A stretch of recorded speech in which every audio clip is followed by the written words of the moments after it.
Sixth most common question: if Islam allows a man to have more than one wife, why does not Islam allow a woman to have more than one husband? As far as marrying women is concerned, the categories of women a man can marry is clearly specified in Surah Nisa, chapter 4, verse number 22 to 24.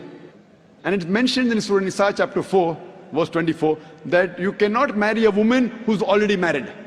That means in Islam, a woman cannot have more than one husband. Before I give you the real reason, imagine there's already a scarcity of women finding husband. If a woman has more than one husband, this scarcity will increase. It will multiply the problem. Let's analyze what are the logical reasons that Islam prohibits a woman to have more than one husband. When a man has more than one wife, and if any child is born out of that wedlock, you can easily identify who is the father as well as who is the mother. But if a woman has more than one husband, and if a child is born, you can identify the mother, but you will not be able to identify the father. And if you go to admit that child in school, and if they ask you what is the name of the father, you may have to give two names.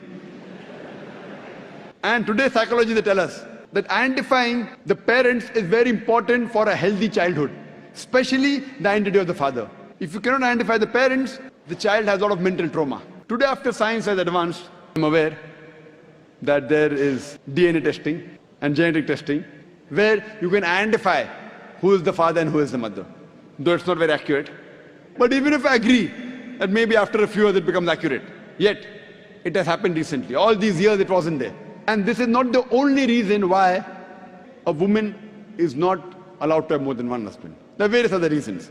For example, today science tells us that a man is more polygamous in nature as compared to a woman. Today science tells us that because of the various behavioral and psychological changes that take place in a woman during menstrual cycle, she cannot do the role of multiple wives simultaneously. Whereas a man, he can do the role of multiple husbands simultaneously. Furthermore, if a woman has more than one husband or more than one sexual partner, and if all of them are loyal to each other, yet there are high chances that venereal diseases and sexual transmitted disease will emerge. And it can be retransmitted back to the man. Whereas if a man, today medical science tells us that if a man has more than one sexual partner, has more than one wife, and if all of them are loyal to one another, there are hardly any chances of venereal diseases or sexually transmitted diseases emerging in them. So scientifically also and medically, it's no problem for a man to have more than one wife, but it's problematic for a woman to have more than one husband.